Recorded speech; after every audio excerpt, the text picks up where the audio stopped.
Hi there, my name is Jeffrey Venture, and this is my D&Dify It series, where I take your favorite TV shows, movies, and other popular media and turn them into Dungeons & Dragons adventures. What? We're doing a timely video on something that's still relevant? No way! Yes, my friends, today we'll be taking the setting presented to us in the live-action Mulan movie that came out just a few weeks ago, as of recording this, and as long as this goes out on time, it'll still be relevant, and we're going to be talking about how we make a D&D adventure with it. We may end up borrowing a thing or two from the original animated Mulan movie, like having a Mushu-like pseudo-dragon familiar as an option for you players, and I cannot promise that I will be able to restrain myself from singing a song verse or two. You must be swift as the coursing river. I'll take up my gripes about the characters in the live-action version not reprising any of the songs from the animated movie elsewhere. Beauty and the Beast live-action did it, like, come on, man! That's it, okay, I'm done, I promise, and I also get that they were trying to go for a different tone with this one. Yeah,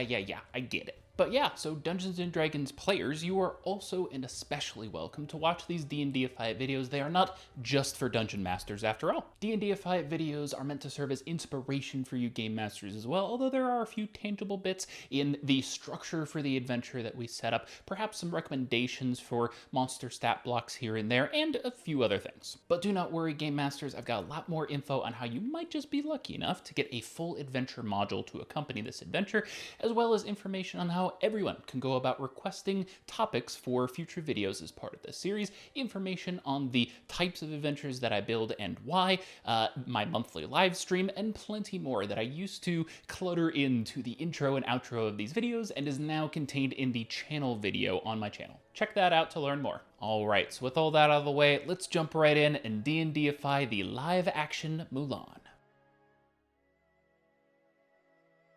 Standard disclaimer, spoilers ahead. And this isn't the first time that we're covering something from Disney before, so you know the drill. We ain't trying to get any copyright strikes around here. The photos and lack thereof audio that you didn't hear with the title card are going to be basically non-existent. But as far as spoilers go, very straightforward. We're going to be talking about the magic stuff that we see, as well as the bad guys in the movie, to establish our antagonists. Both of these things are mostly or entirely different in the live-action version by comparison to the original animated movie, so I'm sorry to say that if you haven't caught the new one yet, you will be spoiled. But yeah, last warning. So for those of you that have caught the new movie, let's get down to business. I know, I'm telling you, I can't help myself. Theme and adventure ideas. We've got ourselves a war hero story, with the flavor coming from the story being set in Central Imperial China, and including some fantastical elements that actually pull from the real-life ancient mythology of Mulan. The earliest printed version of the story comes to us from the 12th century in a short poem titled The Ballad of Mulan, but it has been told as oral tradition for much longer than that. The basic ideas that we'll be pulling from these various sources to inform our story are going to be those of warring nations, the often inhospitable environments on which they declare to have battle, as well as the strong sense of honor and other virtues that they bring to the battlefield and to their lives, and finally the production of magical effects via the natural magic within oneself named Qi. I want themes for this adventure to saturate every encounter and every conflict that we come across, and I would highly encourage everyone at the table to consider how their character would both act and fight with honor and dignity. And we will be fighting plenty, of course, which brings us to the selection of our antagonists. The Rorans, updated from the Huns in the original animated movie, seem to be a very easy choice for our antagonists, though I had an idea that I wanted to explore from the way that the live-action movie ended. Mulan's inspiring heroism, her feats of Qi power, and her defiance of customs have brought to the fold others with incredible Qi power that she now calls upon in her ongoing fight to defend the imperial city and its people. I don't think this would change much about the characteristics of the antagonists that we're selecting for this adventure, because there seems to be all these extra tribes out there that we could still fight, even chronologically after the conclusion of the movie, and this gives a very compelling reason why the extraordinary band of individuals that's going to make up your party have come together in the first place. I'm going with the second one because it inspires me more, but you go ahead and pick the one that sounds good to you. We start our adventure on the battlefield, wherever that might be, and establish that our Qi-gifted individuals as an elite unit are the only ones that can decisively win this battle with whatever tactics we have in mind. If you game masters feel comfortable with doing so, I would recommend actually inserting an NPC Mulan as a sort of leader for this party. First and foremost because that sounds like fun, but also because I think that could help us set a precedent for honor on the battlefield that I think all of our characters are going to want to emulate in one way or another. We don't want this NPC Mulan to be making all of our decisions for us, though. We are the adventurers, after all, so I would establish that one of the players has the role of cartographer, and perhaps give them a map so that they can navigate us through this forest, or perhaps establish in the backstory of one of our players that they grew up on this battlefield. Of course, before it came a battlefield, and give them selective information so that they can help navigate us through this place. I've also got an idea for the battlefield that I'd like to traverse, as well as the specific objective that we'll have in doing so by comparison to the Imperial forces that will surely be fighting alongside us, but I'm going to save that for the structuring our adventure part of the video. In the meantime, start thinking about large-scale battle sequences, stealth missions to pass behind enemy lines, and other features of this battlefield that you were thinking of, so that you can tell me when I miss something that you really wanted to see. Leave a comment down below, like and subscribe. Player characters. I have come to find that when using a system like Dungeons & Dragons 5th edition, that it is rather cumbersome to go through every spell, every magical ability, and every fantastical race, when you can't really make blanket statements about not allowing certain classes or races. Mulan is a human story, so we don't really need to worry too much about the fantastical races, but it has a little magic, and unfortunately not enough for us to really make blanket statements about what should be allowed and what shouldn't. So I'm allowing myself, and by extension you, to imagine a Mulan setting where full-blown sorcerers and wizards and other magic classes exist, but are of course very rare, making our band of adventurers exceptional individuals. Especially because, as I was mentioning before, someone had better be bringing a Mushu-like pseudo-dragon familiar to the table. Besides the limit on just being humans, I'd also put a hard and fast limit on artificers. That's the only one that seems like a bridge too far for me. Of course, monks are the most straightforward choice, but you may not be on board for an all-monks game. Stunning strikes for days! So the closest classes that we can get to the reference material are going to be our martial classes, our fighter, barbarian, and rogue, because they have no magic and low magic options for the most part that can be justified with chi powers. And then we have the druid, because we see the witch do her animal transformation thingy. The other magic besides the animal transformation that the witch Xinjiang has doesn't really seem like something that we could build your character around, except for maybe, do you remember when she was doing the body snatching thing with the guy with the camel in the desert, and then the Imperial Guard that she impersonated to head off to the Imperial City? That sounds cool, but the only problem is that I have no idea how we'd model that with D&D mechanics. Okay, wait, so that's not the only problem, because it would be super overpowered, honestly, if we tried to model it in D&D mechanics, and they don't actually explain what happens to her original body in this transformation. We don't see like an unpossessed husk of a person falling away. So is she like consuming them in the transformation?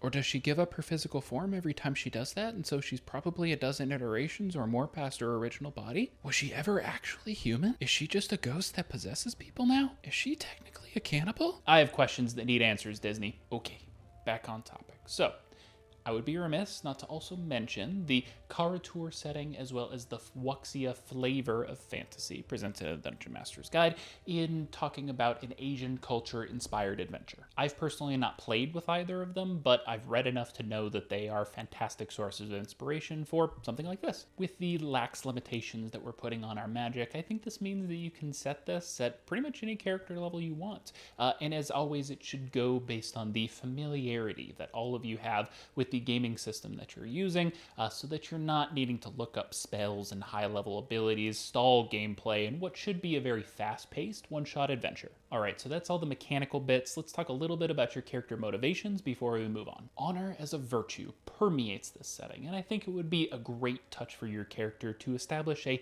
code of honor for how they conduct themselves on the battlefield, so that they can distinguish themselves from the dishonorable enemy that they fight. Not attacking an unarmed enemy, giving your enemy a chance to surrender, or even simply just leaving no man behind can all be tenets of a code of honor for how you conduct yourself on the battlefield. And while certainly being important for simply being true to yourself, your actions may also speak to your source of power, whether that's a paladin deity or an ancestor in the form of a phoenix spirit, who may reward you for your righteous actions on the battlefield. Did you get that hint, DMs?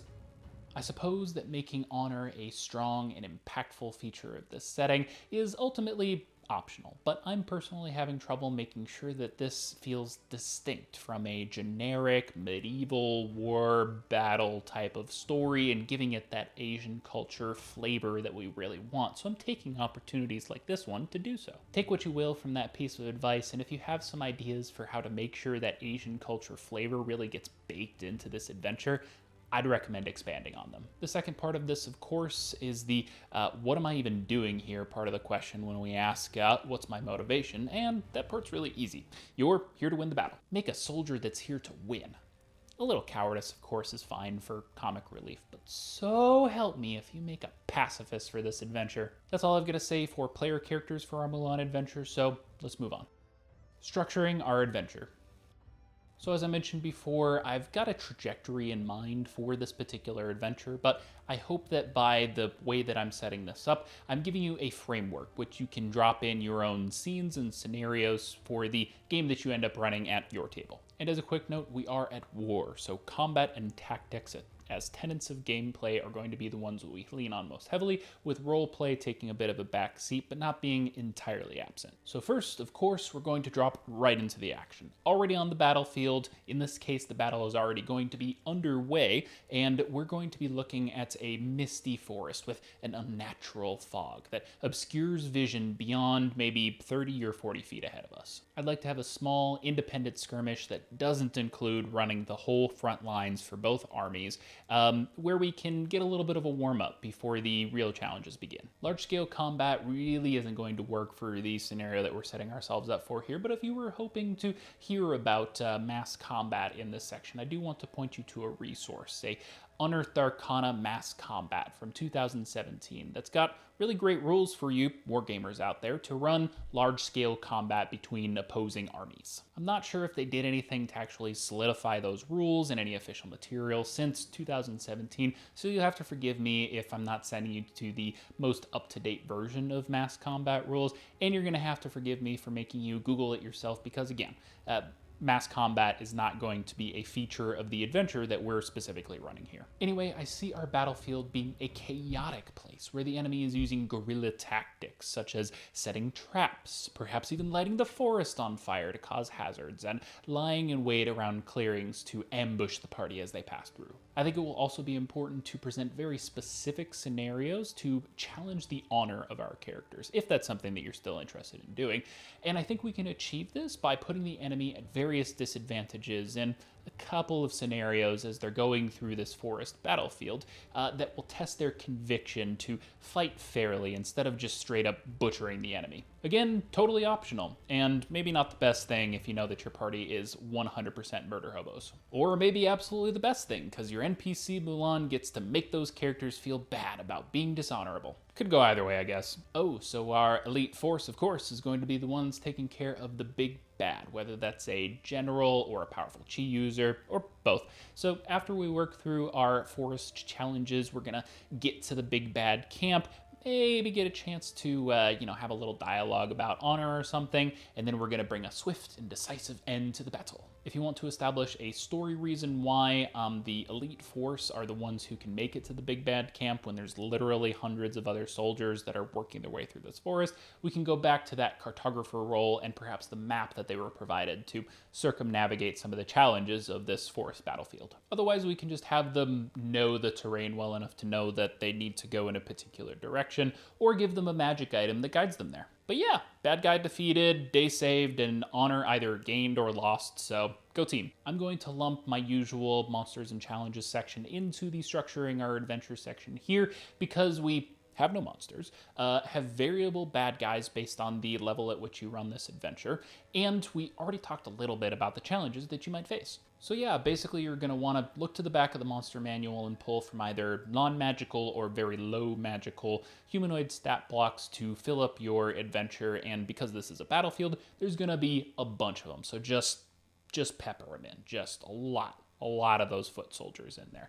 And I honestly don't think that, unless you're talking about the big bad or other important chi users that you present in the course of this adventure, that you really need to look to anything beyond the power level of like a bandit or those other, expendable foot soldiers. And yeah, just to reiterate and expand, the traps that we can include can be things like hunting traps, snare traps, pit traps, the forest fire thing sounds kind of fun. And then, of course, ambush situations where enemies are hiding behind rocks, in the shadows, up in the trees, and everywhere else there is to hide in the forest. All right, so let's go ahead and pitch our adventure prompt. I highly recommend having an inspiring and exciting adventure prompt as part of an adventure handout for everyone at the table, which should include things like character starting level, a gold allowance for weapons and armor and such, a magic item allowance if it makes sense for the adventure, and a couple other parameters based on the specific adventure that you're running. I think a magic item or two is appropriate for this setting, and as always, match the power level of the magic items that you're giving to your players to the challenges that they will face in the game. All right, so here's the adventure prompt that I would give my players for this one-shot adventure. You are a band of adventurers, an extraordinary group of warriors from the Imperial Age in central China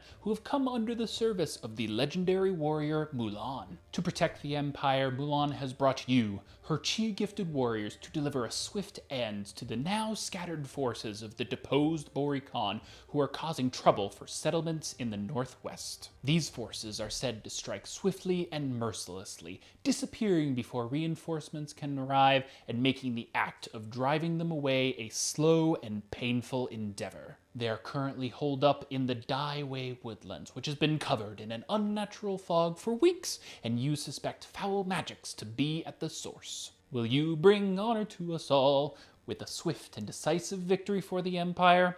Find out in this one-shot based on the live-action movie Mulan. That's the end of the adventure prompt. So I'll wrap up by saying that I think you could have a really dramatically and thematically engaging game in the setting presented to us here, and I really hope that you get a chance to play some chi-gifted warriors of old, especially if you're planning to play them a little bit against the grain to embody the powerful and progressive people, especially women, that we see presented in the archetype given to us with Mulan. That was Mulan, D&Dified. Love to hear what you think about running or playing a game like this in the comment section down below. Send this to your game master, and of course, please send me stories and pictures if you end up running this at your own table. I'm a new creator here on YouTube, which means that every like and comment helps get this out to an even broader audience. So if you feel that I've earned it, a like on the video and a comment saying which type of chi warrior you'd like to bring to the table would be super appreciated. And of course, there's a big alluring red button down below that you should press if you like what I'm doing here and don't want to miss the next video. I post OC homebrew D&D content, as well as the poll for the month's adventure build and all manner of updates to my Twitter and Instagram. So I definitely recommend you following me there if you want to make sure that you're catching all the content that I'm putting out. Anyway, if you made it this far, thank you so much for watching, and I'll see you in the next one. Happy adventuring.